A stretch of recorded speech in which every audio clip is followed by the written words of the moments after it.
नमस्कार, के news India पर आप देख रहे हैं हमारा उत्तराखंड और मैं हूं आपके साथ जावेद अली। उत्तराखंड से जुड़ी हर खबर आप तक पहुंचाएंगे, लेकिन उससे पहले एक नजर हेडलाइंस की ओर।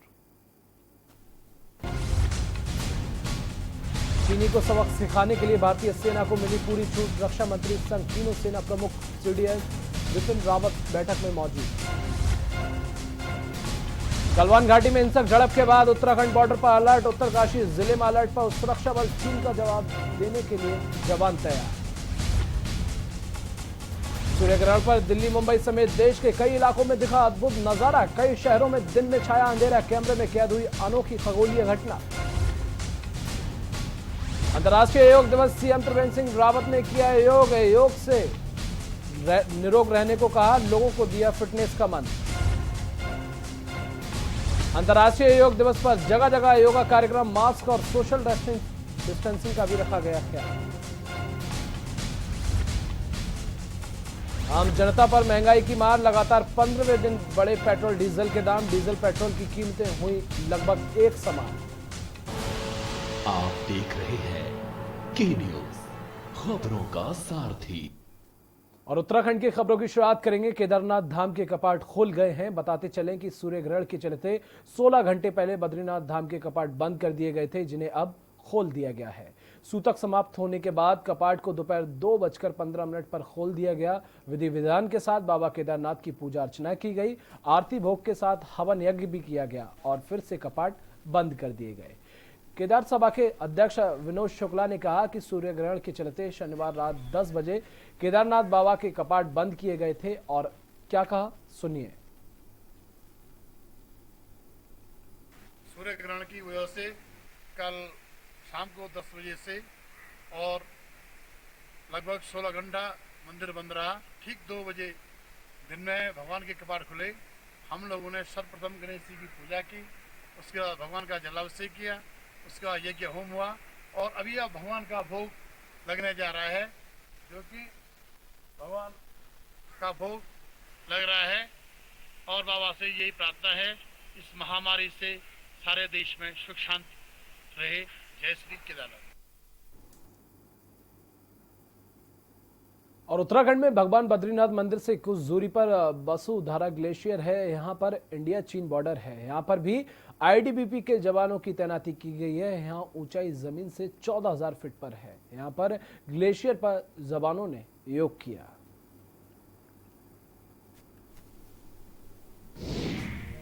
अंतर्राष्ट्रीय योग दिवस पर योग शिविर। 14,000 फीट पर हिमवीरों ने किया योग। -0 के तापमान पर किया योग। बर्फीले पहाड़ों के बीच जवानों का योग। जवानों ने सोशल डिस्टेंसिंग का रखा ध्यान।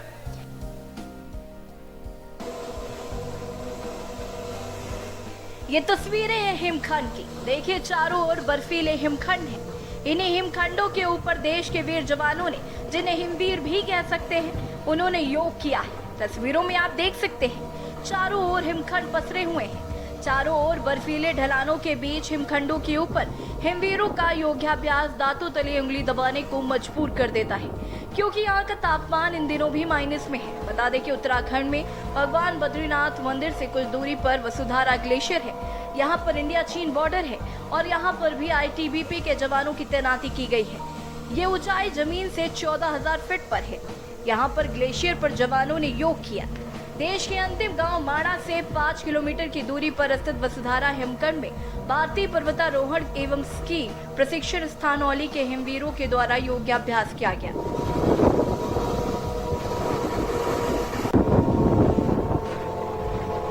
देश की सरहद की निगहबानी करने के साथ ही साहसिक खेलों में भी हिमवीर पारंगत हैं। इन दिनों सीमा क्षेत्र में हिमखंड पसरे हुए हैं। चारों ओर बर्फीले ढलानों के बीच हिमखंडों के ऊपर हिमवीरों का योगाभ्यास दांतों तले उंगली दबाने को मजबूर कर देता है, क्योंकि यहाँ का तापमान इन दिनों भी माइनस में है। देहरादून से के न्यूज इंडिया के लिए राजेश वर्मा की रिपोर्ट।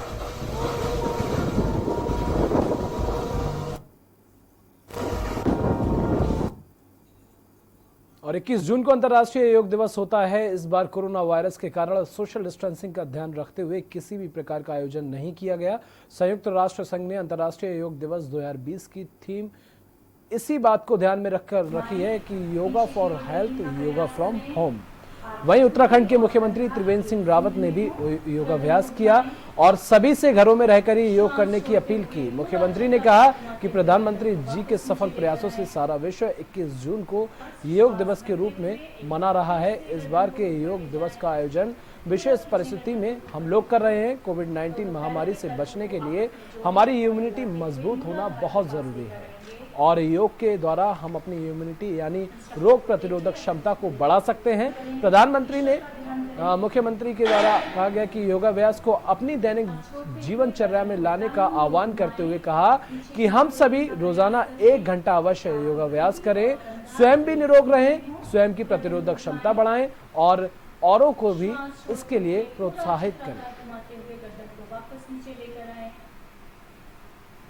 श्वास भरते हुए एक बार फिर से गर्दन को ऊपर ले जाएं, पूरा खींचें गर्दन को ऊपर की ओर। दोनों पैरों के तलवों को आपस में जोड़ें और हिलाते हुए मूलाधार के पास लेकर आएंगे। करें, ईश्वर का ध्यान करें। छोड़ते हुए गर्दन को दाहिनी ओर घुमाएं, पीछे की ओर देखने का प्रयास करें। आपकी ठुड्डी और कंधा एक सीध में हो, गर्दन को घुमाएं। और अंतर्राष्ट्रीय योग दिवस के दिन पीएम मोदी ने देश को संदेश दिया। पीएम मोदी ने संबोधित करते हुए कहा कि अपनी इम्यूनिटी पावर को बढ़ाकर कोरोना को हराएं। इस बार कोरोना काल है, इसीलिए हमने अपने घरों में ही रहकर योग किया, जिससे ताकतवर बनकर कोरोना को हराएंगे। अंतर्राष्ट्रीय योग दिवस पर संदेश। पीएम मोदी ने देशवासियों को दिया संदेश। बढ़ाएं इम्यूनिटी पावर, कोरोना को करे बाहर। योगा से बने ताकतवर, कोरोना पर करे वार। दुनिया भर में अंतर्राष्ट्रीय योग दिवस मनाया जा रहा है। इस अवसर पर जहां देश के अलग अलग हिस्सों में योग किया गया, साथ ही इस साल के योगा दिवस में लोगों से घरों में रहकर योग करने के लिए कहा गया है।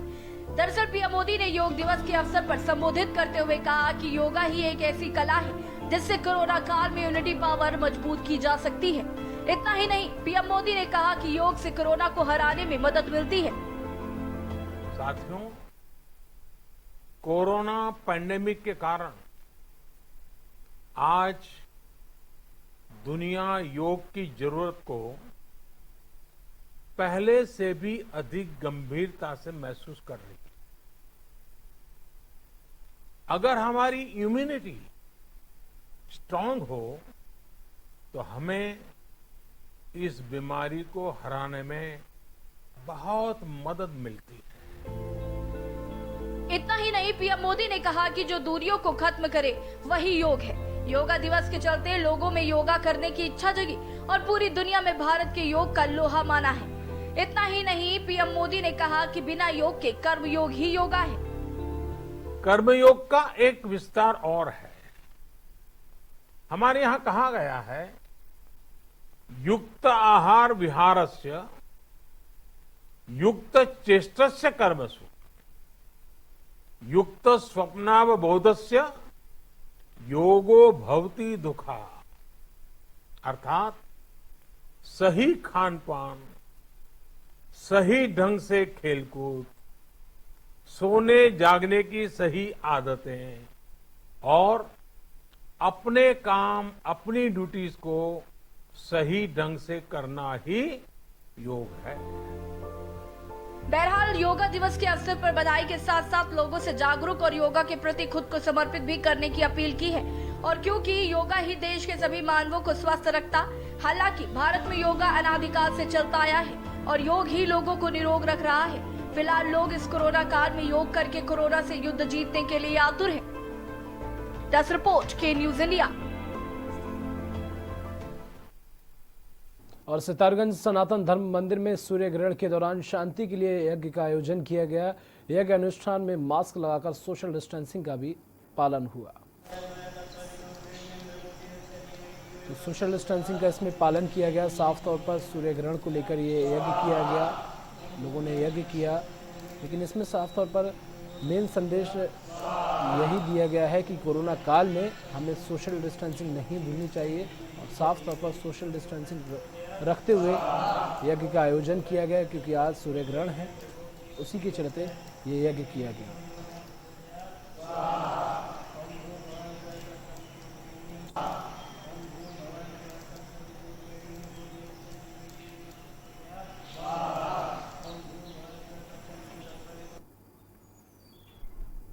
और दुनिया भर को भारत का तोहफा है योग। आज जब वैश्विक महामारी के रूप में कोरोना संक्रमण अपना आतंक मचाए हुए है, तो ऐसे में योग एक बार फिर मददगार साबित हुआ। हर किसी ने माना कि कोरोना संक्रमण से बचने के लिए रोग प्रतिरोधक क्षमता ही सबसे महत्वपूर्ण है। वहीं चारों ओर फैले भयावह माहौल में भी मानसिक तौर पर मजबूत रहने की बात हो रही है।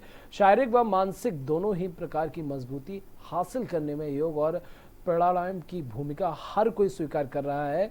योग व सात्विक जीवन पद्धति अपनाकर ही हम इन चुनौतियों से निपटने की ऊर्जा प्राप्त कर सकते हैं और अपनी रोग प्रतिरोधक क्षमता को विकसित कर सकते हैं।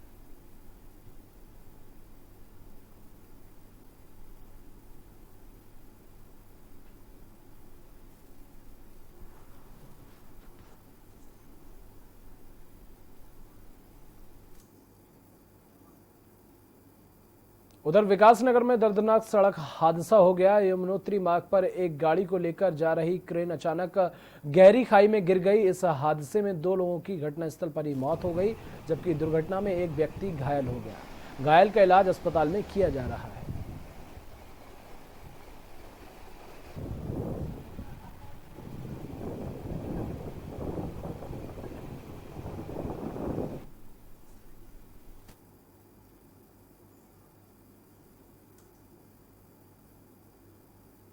और प्रदेश सरकार द्वारा बनाए गए देवस्थानम बोर्ड के विरोध में केदारनाथ धाम के तीर्थ पुरोहित भारी ठंड और बारिश के बीच केदारनाथ मंदिर के आगे अर्धनग्न व्यवस्था में 3 समय की पूजा अर्चना कर रहे हैं।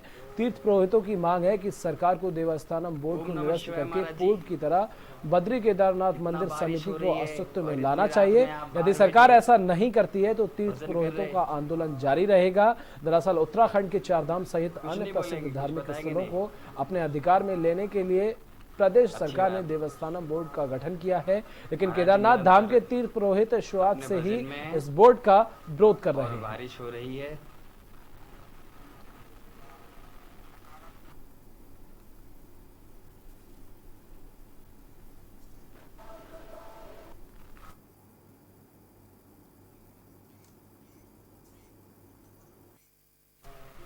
इतना बारिश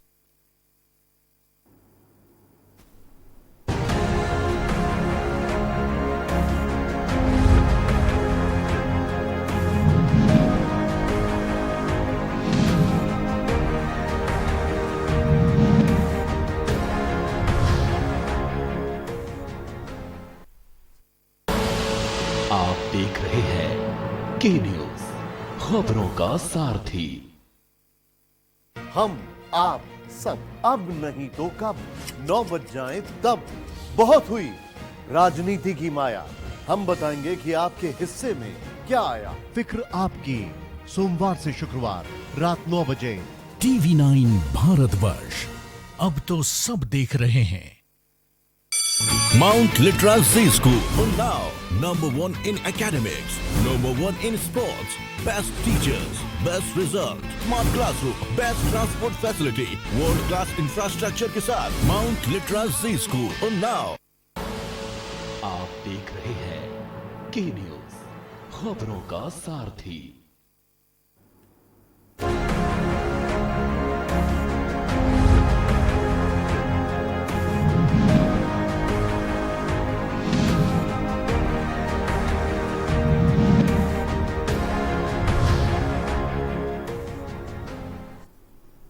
और ब्रेक के बाद एक बार फिर आप सभी का स्वागत है। खबरों में आगे बढ़ेंगे। चंपावत के लोहाघाट में आपसी विवाद में महिला को बाल पकड़कर सड़क पर पीटने का वीडियो वायरल हो रहा है।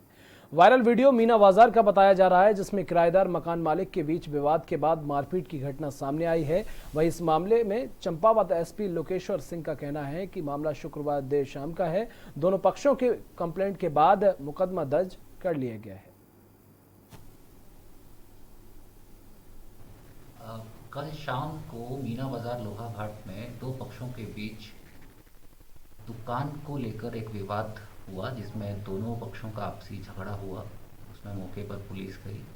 पुलिस ने दोनों पक्षों को बुलाकर उसमें कंप्लेंट ली गई है, उसमें एफआईआर दर्ज की गई है और अग्रिम कार्रवाई पुलिस के द्वारा इसमें की जा रही है।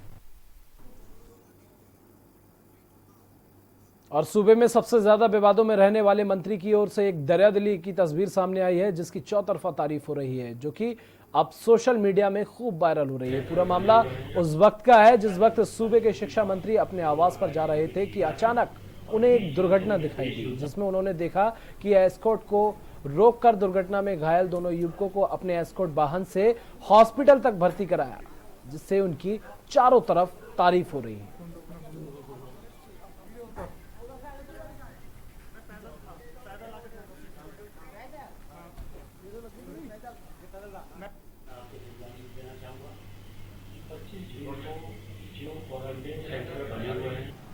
तो अचानक एक पैदल चलता हुआ बच्चा और एक बाइक वाला, ये आपस में इनकी टक्कर हुई और वो सड़क पे एक बालक तड़प रहा था। तो जैसे वहाँ पहुँचे तो हमने देखा कि वहाँ 40-50 लोग खड़े होकर उसकी वीडियो बना रहे थे, लेकिन हमने उसको ना देखते हुए उस बच्चे को उठा के मैंने अपने स्कॉट में डलवाया और स्कॉट में डलवा के स्कॉट को मैंने बोला कि इसको हॉस्पिटल लेके जाओ, या किसी का बच्चा है इसकी ज़िंदगी बच सकती है। और मुझे खुशी है कि मेरे पास सूचना है कि वह बच्चा चिकित्सा के बाद, इलाज के बाद वह स्वस्थ हो गया और मैं भगवान का धन्यवाद देता हूँ। तो देश में कोरोना वायरस मरीजों की संख्या तेजी से बढ़ रही है। शनिवार को संक्रमितों का आंकड़ा 4 लाख के पार हो गया। देश में 30 जनवरी को कोरोना का पहला मामला सामने आया था, लेकिन उसके 110 दिन बाद यानी 10 मई को यह संख्या बढ़कर 1 लाख हुई। फिर रफ्तार में इतनी तेजी आ गई कि अब भारत में संक्रमितों का आंकड़ा 4 लाख पार कर चुका है। देश में बेलगाम हुआ कोरोना, दिन प्रतिदिन बढ़ता जा रहा मरीजों का आंकड़ा। पिछले 20 दिनों में मिले 2 लाख से ज्यादा केस। दिल्ली महाराष्ट्र में बढ़ता जा रहा कोरोना का प्रकोप।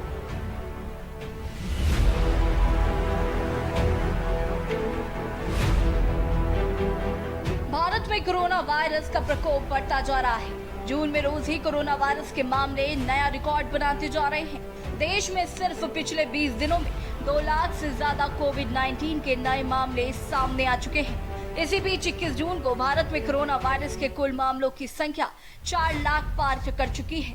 इसके साथ ही भारत कोरोना संक्रमण के इतने मामलों वाला चौथा देश बन गया है। इससे ज्यादा मामले अब तक सिर्फ अमेरिका, ब्राजील और रूस में ही सामने आए हैं। वैसे दुनिया में अब तक कोरोना वायरस के कुल संक्रमणों की संख्या 88,40,000 का आंकड़ा पार कर गई है। वहीं इस वैश्विक महामारी के चलते दुनिया भर में 4,64,000 से ज्यादा लोगों की मौत हो चुकी है। वहीं इस वायरस के करीब 46,96,000 लोग उबर कर स्वस्थ भी हो चुके हैं। दिल्ली में कोरोना मरीजों की संख्या 50,000 के पार चली गई। राजधानी में अब तक 2,035 मौतें हुई हैं। महाराष्ट्र में संक्रमित आंकड़ों की संख्या 1,28,205 हो गई है। वहीं वायरस से मरने वालों का आंकड़ा 5,984 हो गया। मुंबई में 1,197 मामले सामने आए, जबकि 126 मरीजों ने दम तोड़ दिया। कोरोना मामलों में भारत से आगे 3 देश अमेरिका, ब्राजील और रूस। अब तक अमेरिका संक्रमण के मामलों में दुनिया में सबसे आगे है, जहां कोरोना वायरस संक्रमण के करीब 23,13,000 से ज्यादा मामले सामने आ चुके हैं। और अमेरिका में वायरस के संक्रमण से 1,21,000 से ज्यादा लोगों की मौत हो चुकी है। इसके बाद सबसे ज्यादा कोविड-19 संक्रमण वाले देशों में ब्राजील और रूस है। ब्राजील में अब तक 10,43,000 लोगों में कोरोना संक्रमण की पुष्टि हुई। इसमें 49,000 से ज्यादा लोगों की मौत हो चुकी है। वहीं रूस में कोविड-19 से 5,76,000 लोग संक्रमित पाए गए हैं, जिसमें 8,000 से ज्यादा लोगों की मौत हो चुकी है।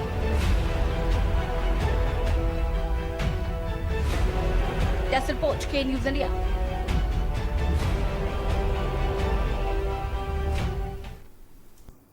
और नैनीताल शहर में दिल्ली से लौटे 31 वर्षीय प्रवासी की कोरोना टेस्ट रिपोर्ट पॉजिटिव आई है। स्वास्थ्य विभाग उसे कोविड केयर सेंटर में भर्ती करा दिया गया है, जबकि युवक के आधा दर्जन के करीब परिवार के सदस्यों को सूखताल क्वारंटीन सेंटर भेज दिया है। आपको बता दें, बीडी पांडे अस्पताल के पीएमएस डॉक्टर केएस धामी ने बताया कि 31 वर्षीय युवक शुक्रवार को अपने भाई के साथ निजी वाहन से नैनीताल के रनोव्यू क्षेत्र स्थित आवास में होम क्वारंटीन किया गया था। युवक दिल्ली से गौलापार आया था, जहां उसका सैंपल लेकर जांच को भेजा गया था। डॉक्टर MS दुक्ताल ने बताया कि शनिवार को उसकी रिपोर्ट कोरोना पॉजिटिव आई। उसे शहर के कालाढूंगी रोड स्थित कोविड केयर सेंटर भर्ती कराया गया है, जहां उसका उपचार किया जा रहा है।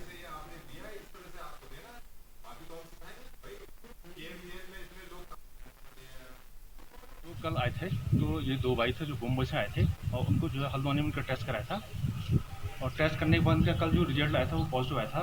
तो हमने जो है उनको क्वारंटाइन कर रखा है और उनके जो घर वाले जितने फैमिली मेम्बर हैं उनको भी हमने क्वारंटाइन कर रखा है और इसमें कोई डरने की कोई ज़रूरत नहीं है, बल्कि स्वास्थ्य विभाग, पूरी प्रशासन, पूरी टीम कोरोना के खिलाफ हम लोग मिलजुल के हम लोग लड़ रहे हैं। तो ये जो प्रशासन आइडेंटिफाई करेगी और उनको भी हम लोग जो है क्वारंटाइन कर देंगे। और इसी के साथ हमारा उत्तराखंड में बस इतना ही। देश दुनिया की तमाम बड़ी खबरों के लिए देखते रहिए के न्यूज़ इंडिया।